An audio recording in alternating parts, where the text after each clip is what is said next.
Well, it's Christmas Eve and NFL Week 17 is upon us. And all I know is that the Bears are on the naughty list.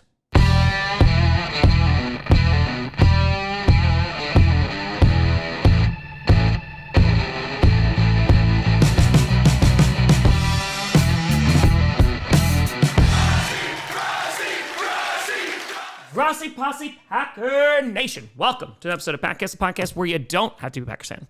But it sure does help. I'm your host, Tom. Ho, ho, ho. It feels like I got cold this year after watching last week's Packers games. Grossi. And today, we are going to be breaking down and predicting every single game in the Week 17 slate.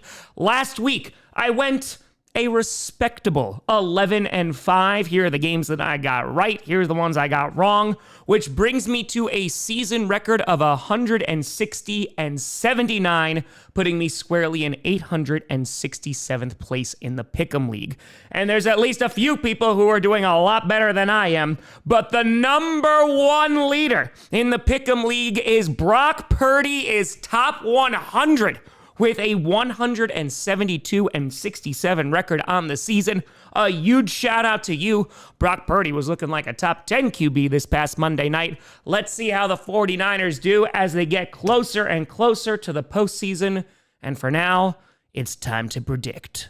But before we get to the predicting, a huge shout out and thank you to you all. Today we have hit 855,000 subscribers, which means that we have gained 191,000 subs this year alone, making it the biggest year in channel history. So a huge shout out and thank you to you, as we are only 45,000 subscribers away from the big 1 million. It'll be my 11th year doing this in January, and it has been a long road trying to get to 1 million subscribers. So thank you so much for supporting this free show all these years. There are still no sponsors here, so feel free to subscribe. It's free to do so, and thank you so much for all the support this year. Starting off with our first of 3 Christmas games, you got the Dallas Cowboys taking on the Washington Commanders. Now, let's be honest, all 3 games on Christmas, none of them really look that great. But for these 2 teams, yeah, it's been a very disappointing Christmas season. Drink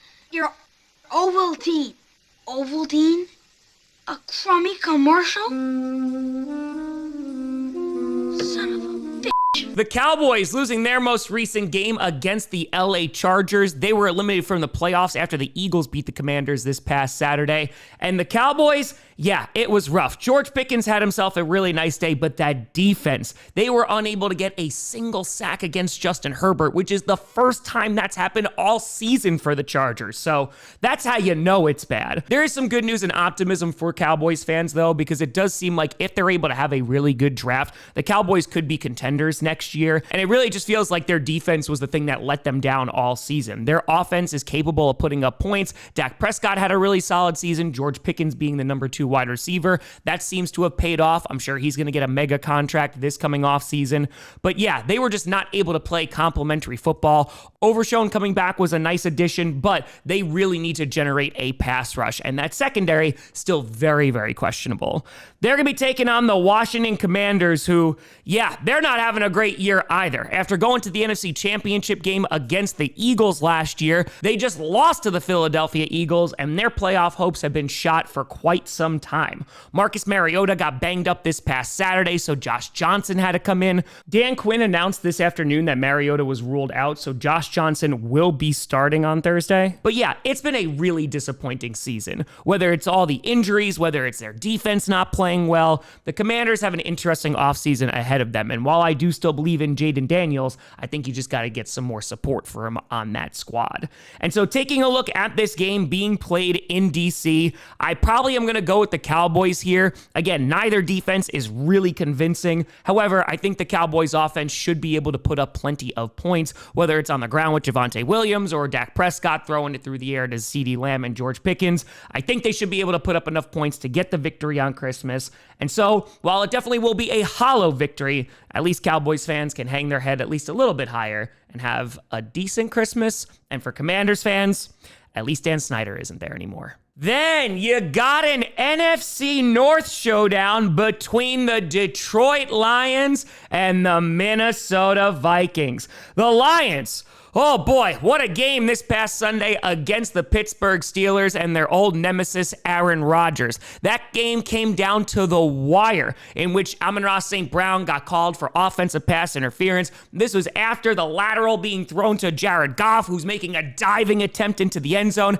and it would have been a touchdown if it wasn't for that pesky PI. And so the refs once again ruining the Lions' Christmas. And while the Lions are still mathematically alive, if they lose this game, they will be eliminated from the playoffs, or if the Packers win one of their final remaining games. And so this is must-win territory for Detroit. They're going to be taking on the purple incarnation of Satan, the Minnesota Vikings, who I'm sure Minnesota doesn't want to play on Christmas, but I bet they would love to play Grinch for the Lions' playoff chances. Spend a little quality time with the Grinch.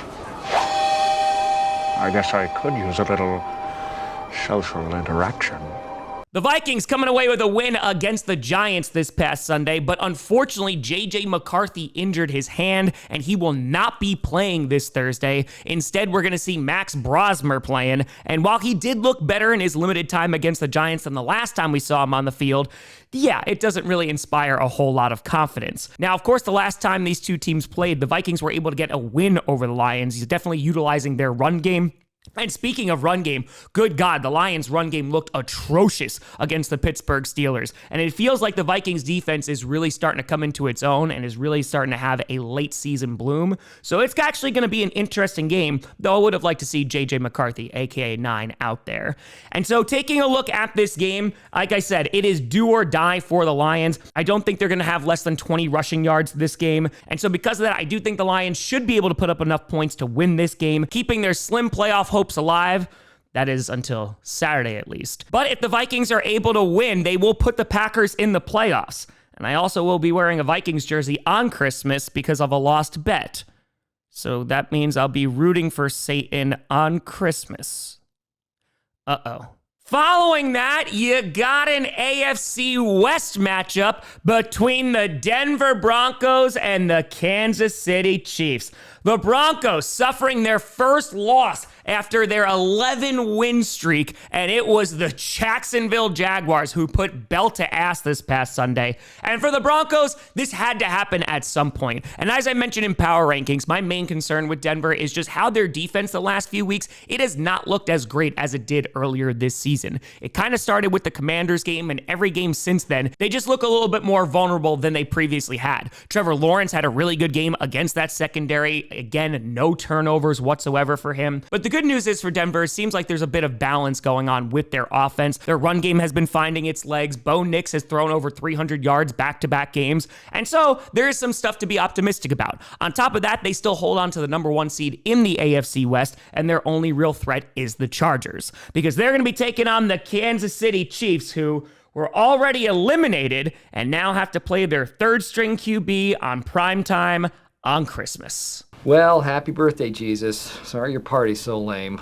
So yeah, things aren't going very well for Kansas City. After Patrick Mahomes tore his ACL late in the game last week, this past Sunday, Gardner Minshew suffered a season-ending knee injury. Thankfully, it was not a torn ACL as previously feared, but he is still out for the year. And on top of that, the Chiefs are going to be moving out of Missouri to Kansas in 2031, because that's definitely what the league needs. More dome stadiums and billionaires getting a whole bunch of tax write-offs. Everything is great. But for Kansas City, it has been a very disappointing season. Whether you look in the trenches and their defensive line or their offensive line woes, it just feels like this was not their year. The good news is that they have an opportunity to rebuild this offseason. We'll kind of see what happens with guys like Travis Kelce. We'll see what Andy Reid's future is going to be. And hopefully Patrick Mahomes is going to be back sooner rather than later. But considering they're starting their third-string quarterback, I'm going to go with the Broncos to get the win here. I just feel like this will be a nice bounce-back game for Denver. They should be able to move the ball against this defense. And regardless of who their quarterback is, I'm sure the Denver fan base has no problems sweeping the Chiefs this year. Then you got the first of 2 Saturday games. You got the Houston Texans taking on the LA Chargers. The Texans. All right, listen, Strouds. I've been hyping you up a lot. All right, I've been talking about on power rankings. You've been up there, predictions, hyping you up, talking about how great your defense is. Oh, and the offense is starting to catch up. What the hell was that game against the Raiders? Yeah, sure, you won, but it was ugly as hell. Ashton Jeanty was able to run all over you. He was also their leading receiver as well. It was just not a pretty game. However, I'm just going to take a deep breath because I still believe in the Strouds. And it does feel like they're starting to really find their groove. They've won 7 straight games, which is the longest current win streak in the NFL after Denver lost this past Sunday. And as I have mentioned week after week, this is a team that I don't think many want to play in the playoffs, and they are very well on their way to clinching a playoff spot.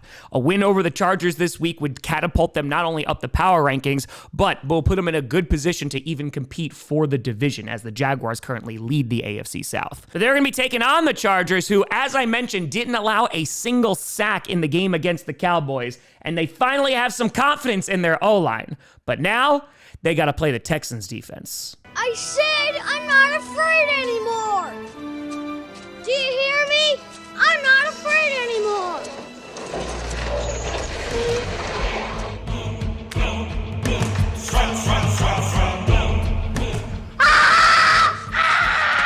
The Chargers not only doing great on offense, Justin Herbert putting together another great game, Omarion Hampton was good on the ground, but their defense shut out the Cowboys in the second half this past Sunday, and that defense has been consistently good all season. It really just comes down to, can that offensive line block for Justin Herbert? They did it on Sunday. I think they're going to have a much tougher time this Saturday. And this game, I think, could go either way. Being played at SoFi, I don't think that's going to make a huge difference here as both teams play indoors. But it's really going to come down to, is that Texans defense going to allow a lot of rushing yards like they did against Ashton Jeanty this past Sunday? Because if so, I think there's a lane for Omarion Hampton to have a really good game. I could definitely see this being a low-scoring game because, like I said, the Chargers defense has been really good, and at times the Texans offense has struggled this season. However, I do think the pass rush is going to be the difference maker here. And right now, I can't bet against the Texans. They have one of the best pass rushes in the NFL, and against that Chargers O-line, who looks very susceptible,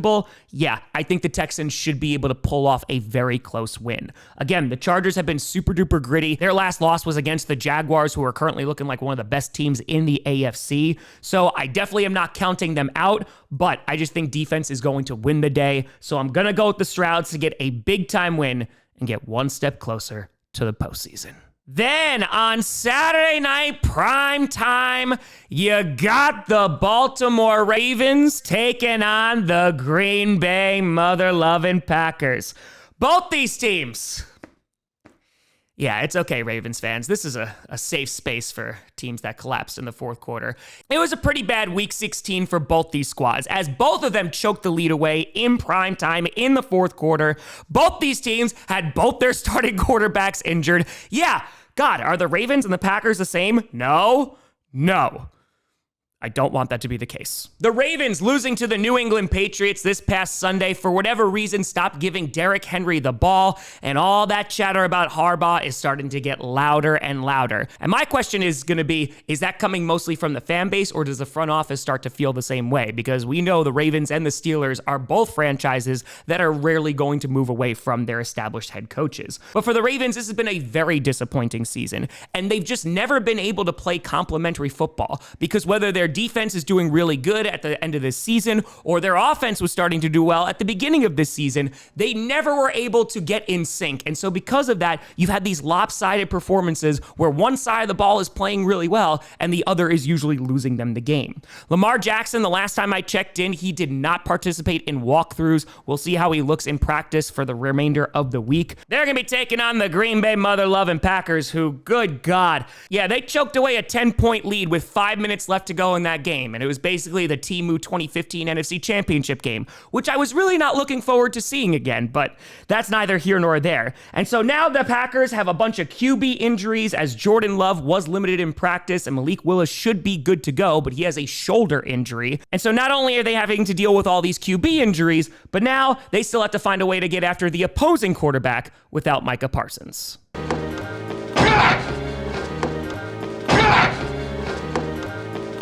And the Packers defense did a really nice job for 3.5 quarters in that ball game. They shut out the Bears in the first half. They were getting decent pressure on Caleb Williams, and while unfortunately they weren't able to get a sack until late in that game, which was then negated from a face mask, the Packers really put together an admirable game, but they just choked it all away in the last 5 minutes, which is not the first time it has happened this season or in this franchise's history. What's going to be really interesting to see is what quarterbacks are ready to go. Like I said, Malik Willis said if he is needed, he is ready to play, but Jordan Love is still in concussion protocol. We should get a more definitive answer on him as the week progresses.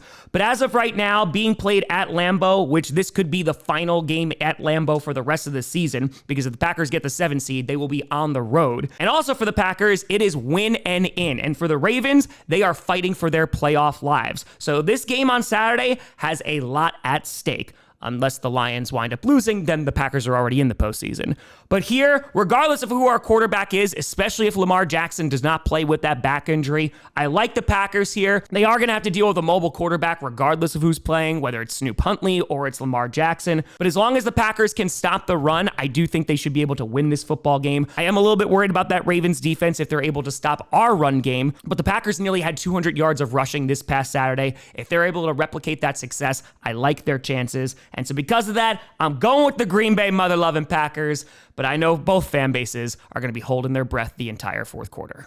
Following that, you got the Arizona Cardinals taking on the Cincinnati Bengals. The Cardinals, yeah, it has been a rough season, only made worse by the fact that all 3 of their division rivals are happily skipping into the playoffs, while the Cardinals, they're doing Cardinals things. And it's been a rough season. There is no Kyler Murray, though I think there's going to be a lot of questions about what his future is going to be in Arizona. Cardinals fans are just waiting to fire their offensive coordinator, and it just doesn't feel like they ever were able to take that next step. But unfortunately for the Cardinals, it's felt like that for the past few seasons. They will never be my dark horse ever again. They're going to be taking on the Cincinnati Bengals, who had a big win against Quinn Ewers and the Dolphins. But I think it's definitely too little too late. Trust in me.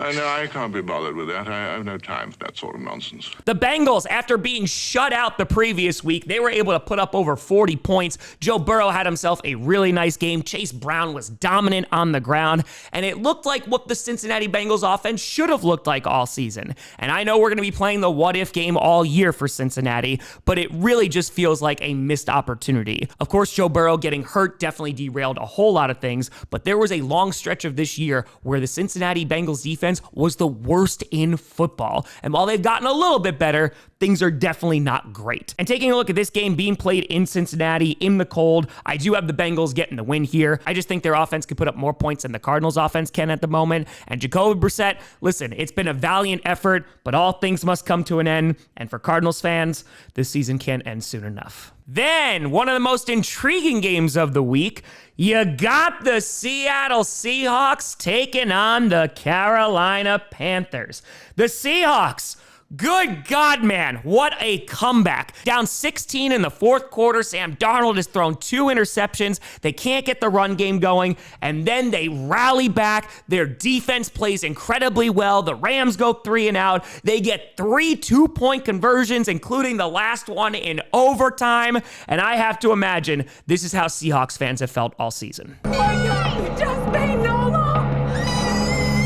Seriously, just 1 week without heart palpitations would be great. They're going to be taking on the Carolina Panthers, who also had a big divisional win against the Tampa Bay Buccaneers this past Sunday. Bryce Young was able to put together yet another really nice game. Their defense played well, and they were able to win the first of 2 games against the Buccaneers. Of course, they'll be seeing the Buccaneers week 18. And for the Panthers, they have complete and total control of their destiny. To go from one of the worst teams in the league, but to have some optimism after last year, they had a top 10 pick. They spent it on Teteroa McMillan, who has definitely panned out. They are now leading in the NFC South with an opportunity to win their division and go into the postseason. And so I call that one hell of a turnaround season. They're going to be taking on a Seahawks team, though, who is definitely no joke. And while there is some question marks about Sam Darnold and his consistency, because those turnovers can definitely be problematic, their defense has been pretty darn great all year. And so Bryce Young is going to have his work cut out for him. I do worry about that offensive line against that defensive front, just because the Seahawks defensive line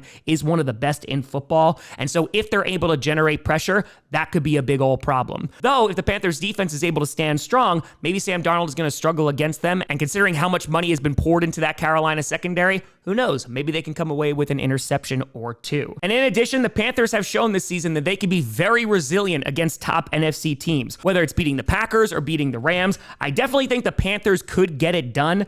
However, I am going to go with Seattle here to get the win. Like I said, I wouldn't be surprised if the Panthers are able to get this win. And if they do and the Buccaneers lose, they win the NFC South. Meanwhile, for the Seahawks, it'd be very difficult for them to clinch the number 1 seed with a win this week. They would have to win, the Rams would have to lose, and the 49ers and Bears would have to tie. So unlikely event here, but I do got the Seahawks winning. But if the Panthers are able to come away with a victory and the Buccaneers lose, they're going to be pounding all the way into the postseason. Following that, you got an AFC North showdown between the Pittsburgh Steelers and the Cleveland Browns. The Steelers, as we mentioned, what a game against the Detroit Lions, able to pull that one out at the end, and I got to imagine it was a great day for Aaron Rodgers, seeing his team getting a win over the Lions and the refs targeting their old rival, the Lions. That's the way to do it. That's old school. Yeah?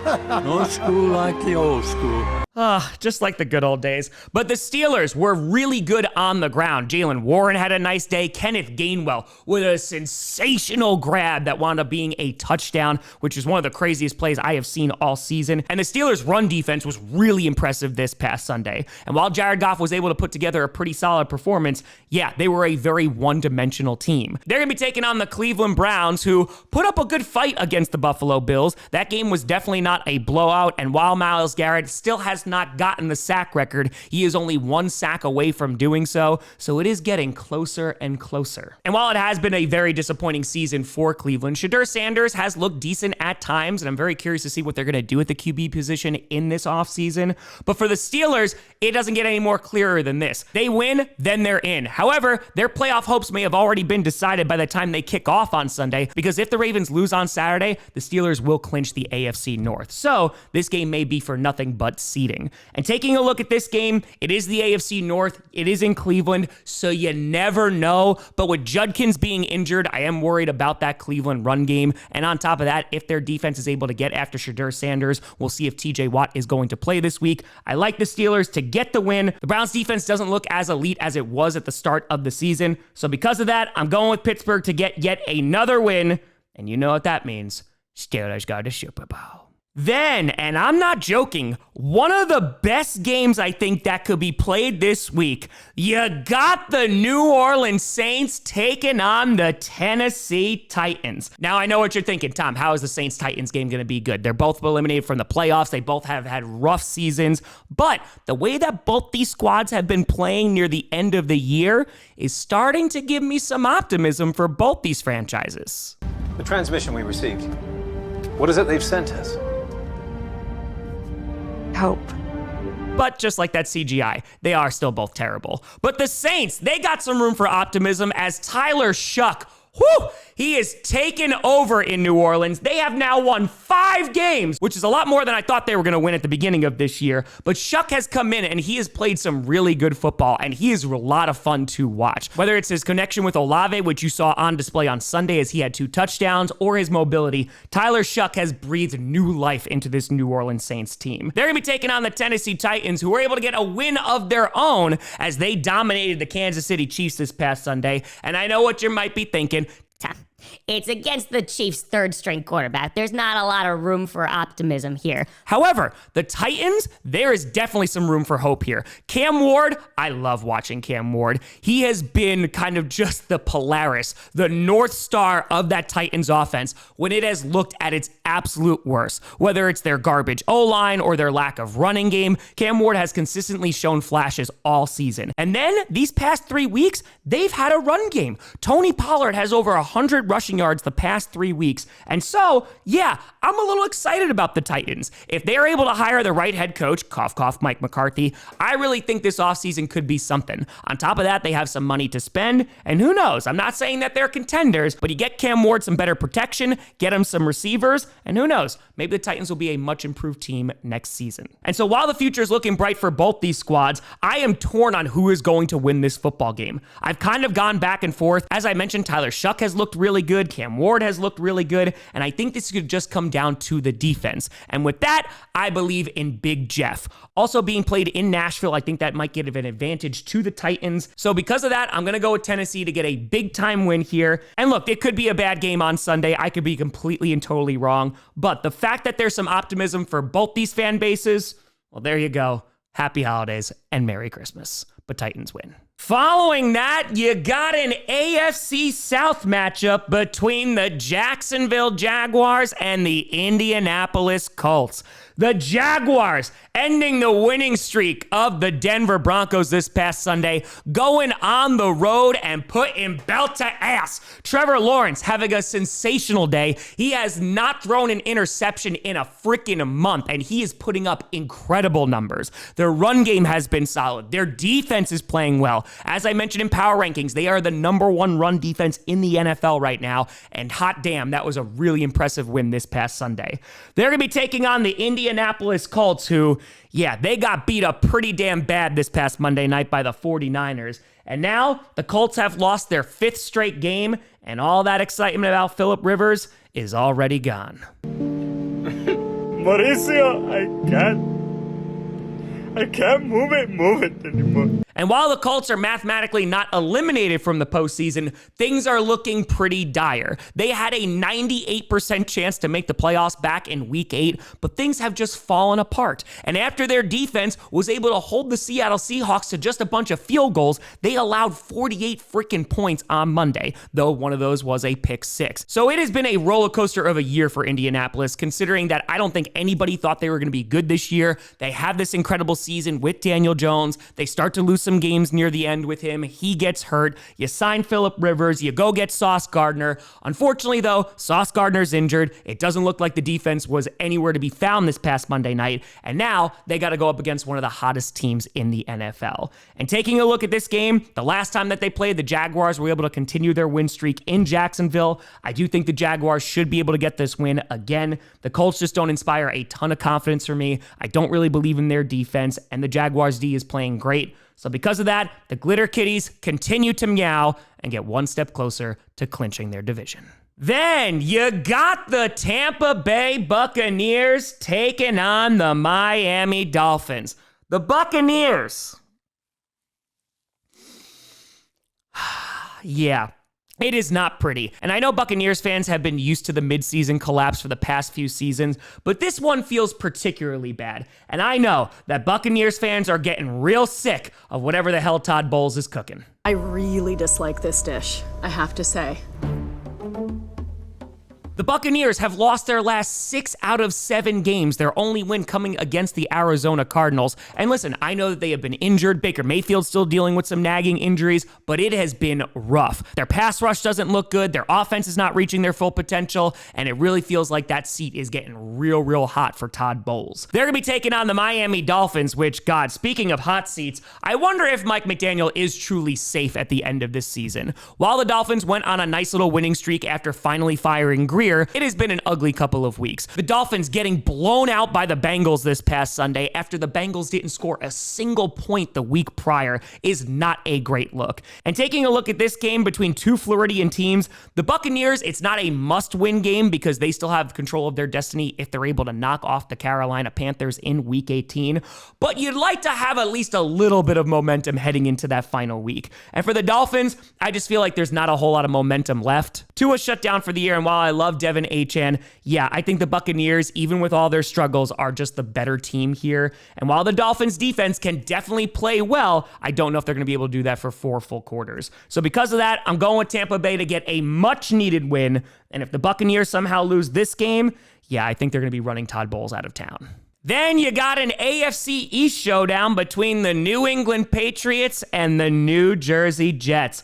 The Patriots getting that miraculous comeback win this past Sunday night, and everybody's wondering, how did the Patriots turn it around so quickly? I want to thank God.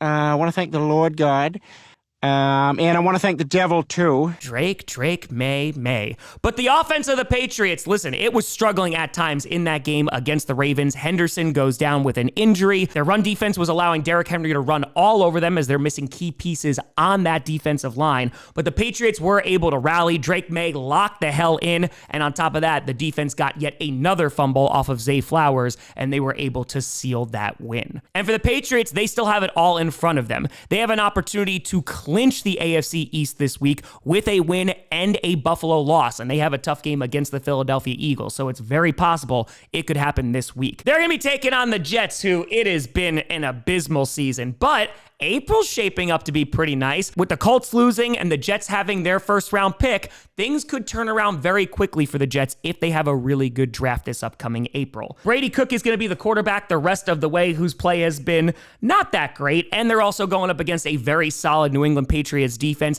and Milton Williams could be returning this week. He was designated to return from IR, so we'll see if that goes well. But here, the Patriots are just a better football team. I do think the Patriots are going to get the win. The question is going to be, though, are the Bills going to lose? Because if that's the case, your Patriots have returned to the top of the mountain as AFC East champs, and the evil empire will finally be back on the throne. Then you got the Tank Bowl. You got the New York Giants taking on the Las Vegas Raiders. The Giants able to come away with a loss this past week, and I'm sure they are just fine with that as they hold the #1 overall pick in the 2026 NFL Draft. They're going to be taking on the Las Vegas Raiders, who also came away with a loss. However, things look pretty good in that loss. Ashton Genty played really damn well. You finally saw the glimpses of the player that you hoped when you drafted him. And on top of that, you still lost, so you still get a high draft pick. So it's a win-win, even though you both lost. And for both these squads, it has been a very rough season. And in week 17, they are no longer racing to the playoffs. Instead, they are racing to the bottom for that #1 overall pick. Now, commence Operation Vac You Suck. For the Giants, they remain somewhat competitive, though Jackson Dart has not been putting up his best performances the past couple of weeks. But as I said, they're trying to hold on to that #1 overall pick, so it's not the worst thing that they're losing right now. And they're going to be taking on the Raiders without Brock Bowers, as he's been shut down for the season, which could make a big difference on this offense. As I've gone back and forth on who's going to win this football game, there have been times where the Giants have been insanely competitive this year, even with all their injuries. But the Raiders the past couple of weeks have actually been looking like a real football team. And so I think this could go either way. And honestly, considering the Giants' run defense, I'm gonna go with the Raiders to get the win here. If you could have another great week from Ashton Genty, I can see them controlling the clock. And as long as Geno Smith doesn't turn the ball over, I think the Raiders can get the win. Though I'm sure Raiders fans would be more than happy with getting the #1 overall pick. The Raiders just have to hurt you one more time. And so because of that, they get the win in my opinion. And for both these squads, only 2 games left. Then, one of the best games of the week, you got the Philadelphia Eagles taking on the Buffalo Bills. The Eagles, well, it hasn't been a pretty season, but you clinched the NFC East. I've been better. I've been worse.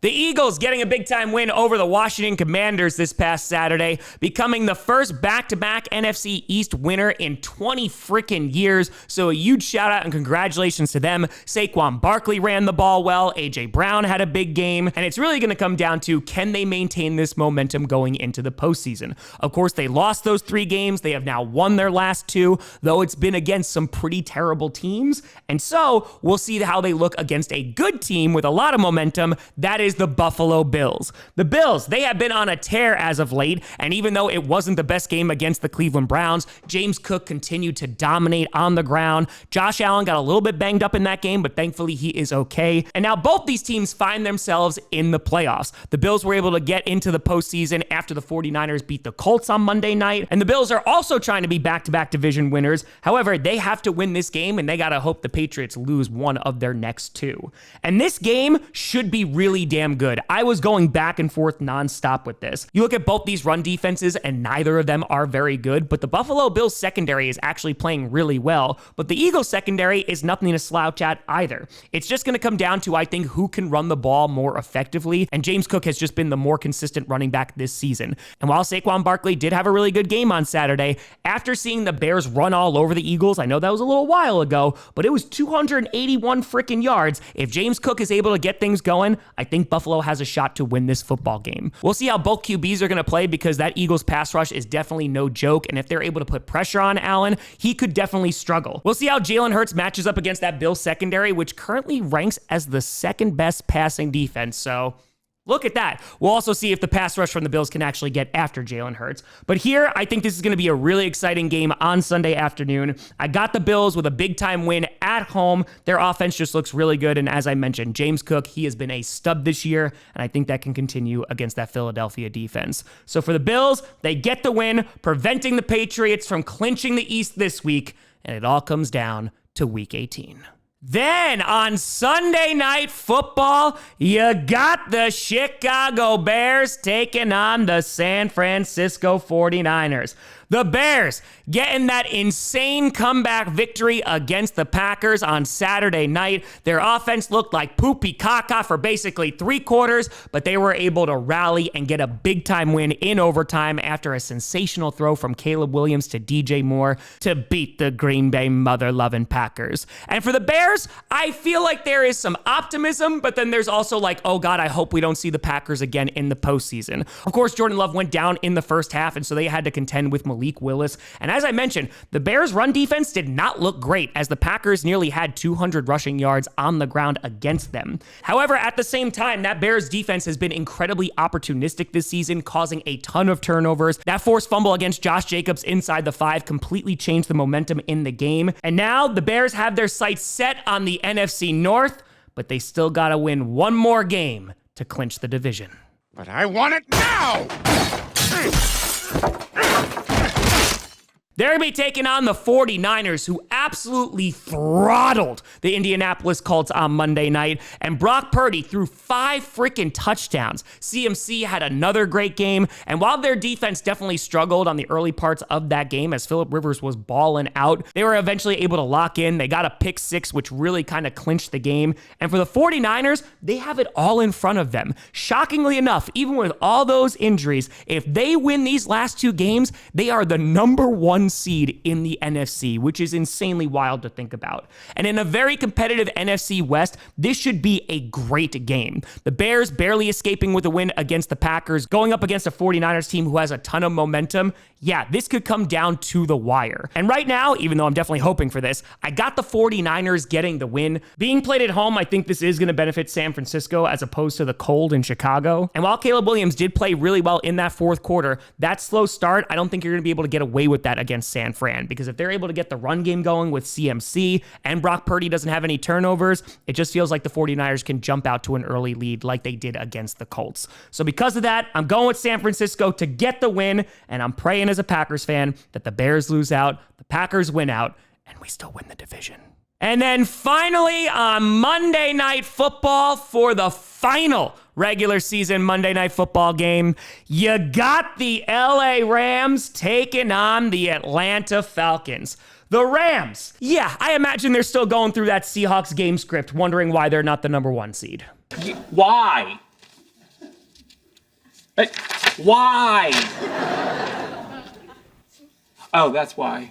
The Rams had to have pretty much everything go wrong to lose that game. And guess what? Just like the Packers, everything did. Whether it was the constant 3 and outs at the end of the game, the conservative play calling, the defense just not looking good at the end, or the 3 freaking successful 2-point conversions, the Rams had a monumental collapse on Thursday. Matthew Stafford and Puka Nacua were able to put up another great game once again. Hell, they were even able to score a touchdown on their first drive in overtime. But it wasn't enough to stop the Seahawks, who got that resounding win. And now for the Rams, if they want to try and win that division, they need some help. They're going to be taking on the Atlanta Atlanta Falcons who, hey, ever since they've been eliminated from the playoffs, they've been winning football games, much to the frustration and probably rage of their fan base. And for the Falcons, it has been a very disappointing season. In some areas, they have definitely improved. Their pass rush has definitely improved. Michael Penix has looked pretty solid. Of course, he went down with an injury, and you've gotten Cousins the last few weeks. But it really comes down to coaching, and I feel like Raheem Morris is probably going to get fired at the end of the year.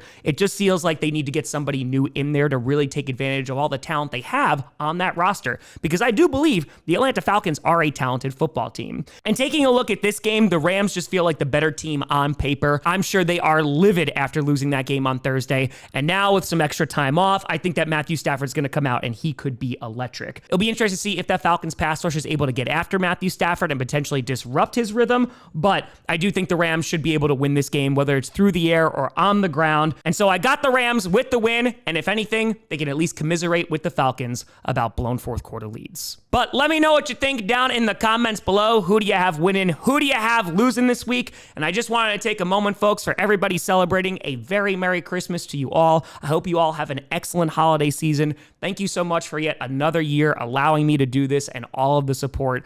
Truly, it is incredible. I am so incredibly grateful to do this job and to put out football content in my pajamas every single day. I work my ass off to try and bring you the best entertainment possible, and thank you so much for giving me the platform to do so. Thank you so much for an incredible year, because we have raised $1.3 million for charity in 2025 alone. We're nearing 1 million subscribers, which we should hit by the Super Bowl. And yeah, just so thankful to be able to do this, and thank you so much for the support. You know, I saw me at TomGrossiComedy.com, and a big shout and thank you to all the Patreons and YouTube members for supporting this channel. And thank you so much for watching, folks. I'll see you on Christmas for a couple of streams. I'm Tom Grossi, and as always, go Pack Go.